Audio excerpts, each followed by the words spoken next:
오늘 본문인 이 시편 89편의 저자는 하나님의 대표적인 성품에 대해서 이야기를 하고 있습니다. 본문 1절에 보면 저자는 여호와의 인자하심을 영원히 노래하며 주의 성실하심을 내 입으로 대대에 알게 하겠다, 이렇게 이야기를 하고 있습니다. 하나님의 형상대로 창조된 우리 인간들이 여러 가지 인격과 다양한 성품을 가지고 있는 것처럼 하나님 또한 굉장히 다양한 성품을 가지고 계십니다. 그런데 저자는 하나님의 그 다양한 성품들 중에서도 이 하나님의 인자하심과 하나님의 성실하심이야말로 내가 하나님을 찬양하고 하나님을 대대에 알리는 그런 이유가 된다, 이렇게 고백을 한 것입니다. 그런데 이 하나님의 인자하심과 성실하심이 왜 저자가 하나님을 찬양하고 또 하나님을 알리게 된 그런 이유가 되었을까요? 아마도 저자가 만났던 하나님, 즉 저자가 하나님을 깊이 경험했었던 그 당시에 저자는 그 무엇보다도 하나님의 인자하심과 성실하심을 아주 마음속 깊이 체험을 했기 때문일 것입니다. 그래서 시편의 저자는 하나님 하면 떠오르는 것이 바로 하나님의 인자하심과 하나님의 성실하심이었고, 저자가 깊이 경험했었던 이 하나님의 두 가지 성품은 저자가 하나님을 찬양하고 알리는 그런 이유가 되었던 것입니다. 우리도 이 시편의 저자처럼 하나님의 이 두 가지 성품을 경험하고 잘 알게 된다면 하나님과 좋은 관계를 맺어갈 수 있을 줄로 믿습니다. 먼저 하나님의 인자하심이란 구체적으로 어떤 성품일까요? 하나님은 인자하시기 때문에 우리의 죄를 용서하시고 참아주십니다. 우리는 하나님의 인자하신 성품 때문에 지금까지 살아왔고 또 지금까지 존재할 수가 있었던 것입니다. 만약에 하나님의 인자하심이 없었다면 우리는 한순간도 존재할 수가 없었을 것입니다. 하지만 하나님은 당신의 인자하심으로 지금까지 우리의 죄를 참아주시고 또 견뎌주셨으며 우리가 하나님 앞으로 다시 돌아올 수 있도록 기다려주셨습니다. 그래서 우리가 지금 이 순간까지도, 그리고 지금 이 순간에도 계속해서 살아갈 수가 있는 것입니다. 그런데 이런 하나님의 인자하심의 그 끝은 어디일까요? 과연 하나님은 우리의 교만과 방종과 불순종 등 우리의 모든 죄악들을 영원히 참고 기다려주시는 것일까요? 그렇지 않습니다.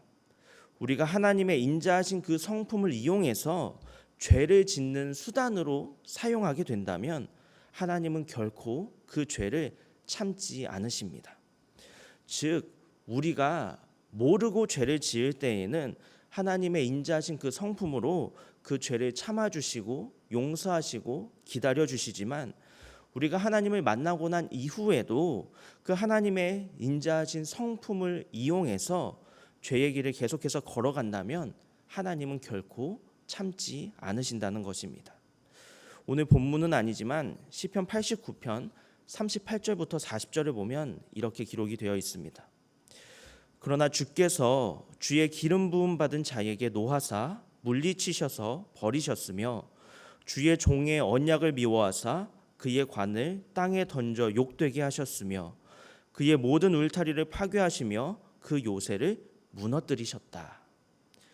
이처럼 하나님께서 무섭게 징계하신 사람이 바로 다윗입니다. 다윗은 분명 하나님을 깊이 경험했던 사람이었고 하나님의 성품 또한 누구보다 잘 알고 있었던 사람입니다. 그런데 그랬던 다윗이 하나님의 성품을 죄를 짓는 수단으로 이용하고 말았습니다. 다윗은 밧세바와의 그 은밀한 관계를 계속해서 이어갔습니다. 한두 번 관계 이후에 자신의 잘못을 깨달았다면 그 잘못을 돌이켜서 회개해야 했지만 다윗은 그러지 않았습니다. 다윗은 결국 밧세바의 남편인 우리야를 죽게까지 만들었고 그 이후에도 계속해서 거짓으로 일관하면서 자신의 죄를 은폐하려고 시도했습니다. 그래서 하나님은 이러한 다윗을 그냥 두고 보지 않으셨습니다. 왜냐하면 다윗이 하나님의 그 인자하심을 죄를 짓는 수단으로 이용했기 때문입니다. 그래서 하나님은 다윗을 보호하셨던 울타리를 거두셨고 그를 징계하셨으며 그의 왕관을 땅에 던지고 그 요새까지 무너뜨려 버리셨습니다.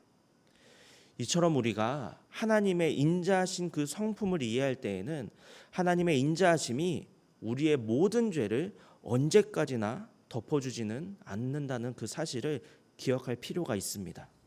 이러한 하나님의 인자하신 성품을 잘 이해하고 기억한다면 우리는 함부로 죄를 짓지 않을 수가 있습니다.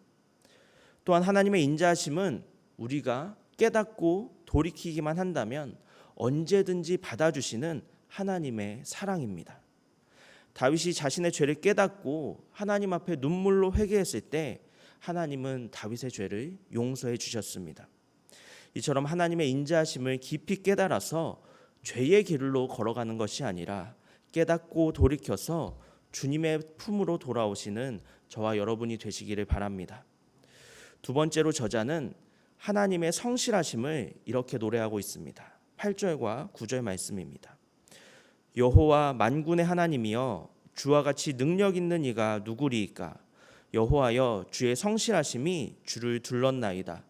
주께서 바다의 파도를 다스리시며 그 파도가 일어날 때에 잔잔하게 하시나이다. 하나님의 이 성실하신 성품은 하나님께서 창조하신 피조물을 다스리시고 돌보시는 것으로 나타나고 있습니다. 이것은 하루 이틀이나 1년, 2년 아니면 10년, 100년으로 끝나는 그런 성실이 아닙니다. 이것은 영원하신 성실하심입니다. 하나님이 바다를 창조해 놓으셨는데 바다의 파도가 우리들이 살고 있는 땅을 넘나들지 못하도록 하나님은 지금도 바다와 그 파도를 다스리고 계십니다. 만약에 하나님께서 성실하지 않으셔서 파도를 다스리지 않으신다면 우리는 살아갈 수가 없을 것입니다. 즉 오늘도 우리는 하나님의 성실하심 덕분에 안전하게 살아갈 수가 있는 것입니다. 우리가 이러한 하나님의 인자하심과 성실하심을 깨달았다면 우리도 그러한 하나님의 성실하심과 인자하신 성품을 닮아가야 할 줄로 믿습니다. 태초에 우리는 하나님의 형상대로 창조되었으나 죄로 인하여 그러한 하나님의 형상이 훼손되어 버렸습니다. 하지만 우리의 죄악을 깨닫고 다시 하나님의 형상과 하나님의 성품을 닮아가려고 노력할 때 하나님은 그렇게 노력하는 사람을 많이 사랑해 주십니다.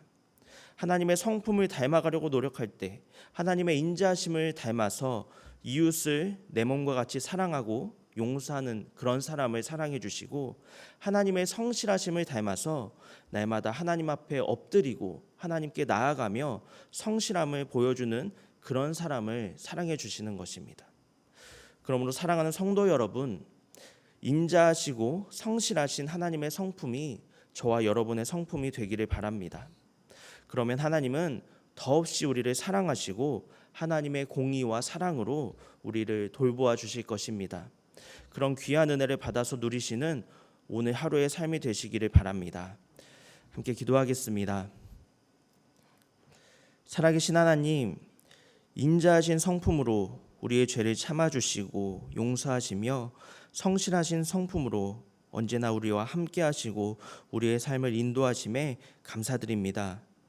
우리도 주님의 그러한 성품을 닮아서 주님께서 인자하심으로 우리의 죄를 용서하신 것처럼 우리도 우리에게 죄 지은 자를 용서할 수 있는 마음을 허락하여 주옵소서. 또한 주님께서 성실하심으로 언제나 우리의 삶을 돌보시는 것과 같이 우리도 날마다 성실함으로 주님 앞에 나아가게 하시고 우리의 일상 가운데 최선을 다하는 삶으로 주님께 영광 올려 드리게 하여 주옵소서. 그리하여 이처럼 주님의 성품을 닮아가는 우리의 삶을 기쁘게 받아주시고 우리의 삶을 더욱더 주님의 사랑과 은혜로 충만케 채워 주옵소서. 감사드리며 예수님의 이름으로 기도합니다. 아멘. 하늘에 계신